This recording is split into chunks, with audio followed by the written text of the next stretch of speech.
Böyük Gələcək ilk jurnal idi. 1934-cü ildə Berlində Azərbaycan gənclərinin bir dərgisi çıxıb, qənimətdir. Hücum dərgisi. Məhəmməd Əmin Rəsulzadənin o dərgiyə böyük dəstəyi oldu.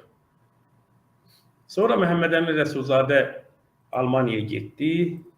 Orada Hitler administrasiyasından Azərbaycanın müstəqilliyi məsələsində görüşmək istədi. Gestapoda görüşləri oldu. Xarici İşlər Nazirliyinin şərq dairəsində görüşləri oldu. Məhəmməd Əmin Rəsulzadə Hitlerlə görüşmür. Yəni o görüşmür. Və görüşdü orada.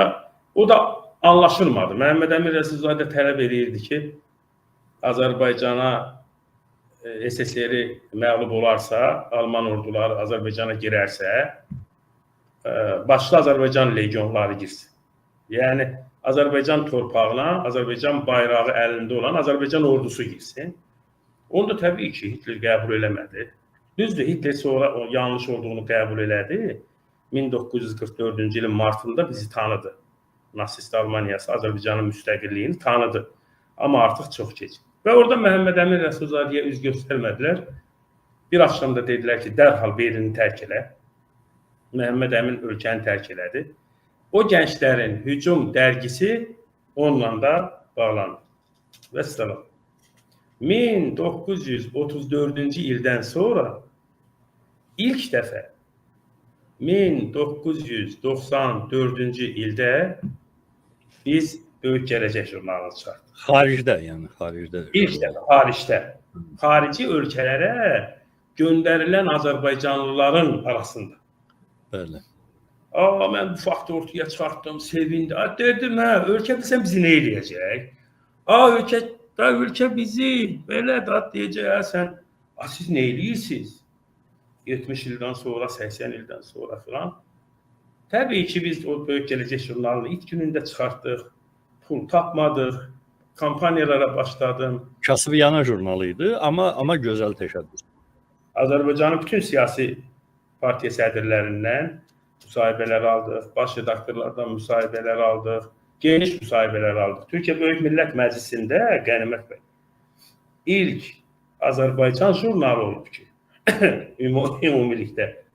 Mən Türkiyə Böyük Millət Məclisinə müraciət elədim, Hikmət Çətinlə görüşdüm. Hikmət Çətin o zaman Türkiyə Böyük Millət Məclisinin başçısı. Bizim də təşkilat var idi, Avrasiya Gənclər Təşkilatı. Çeçenlər, İnguşlar, aləmi yığıb təşkilat qurmuşdum və Türkiyə Böyük Millət Məclisi bizi qəbul eləmişdi. Mən orada məktubu verdim, Hikmət Çətin icazə verdi. Böyük Gələcək jurnalının hər nömrəsindən Türkiyə Böyük Millət Məclisinin yanılmıramsa 550 deputatı var idi. 550 deputatın orada özəl sandıqçaları var idi. Hamısının sandıqçalarına qoyulurdu. Hər jurnal çıxanda 70'ə qədər deputat mənə zəng eləyirdi. Ağlayana bax, kövrələnə bax, siyasi partiyaların sədrlərinin telefonlarını məndən istəyənə bax. Çünki hamısının müsahibələri var idi axırız. Sonra da gəldik kampaniya falan. O kampaniyanı bir gün yadıma saldım, çox gözəl. Bir gün o kampaniyanı yayımlamaq lazımdır. Məsələn, Əlin Ağayev bizə 10 şirvan vermişdi o vaxtı.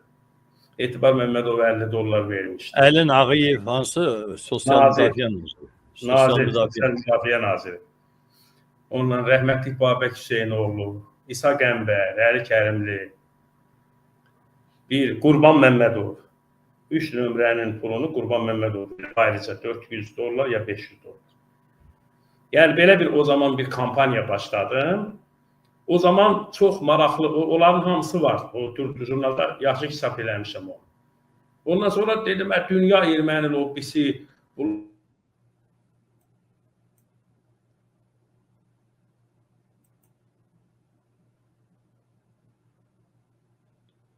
Nə oldu be? Niyə tələbələr o vaxtı onda elədik. Böyük işlər haqqında. Amma yenə yəni o Ramiz Rövşənin bir şeiri var, deyir yenə lənət şeytana, yenə Allaha şükür.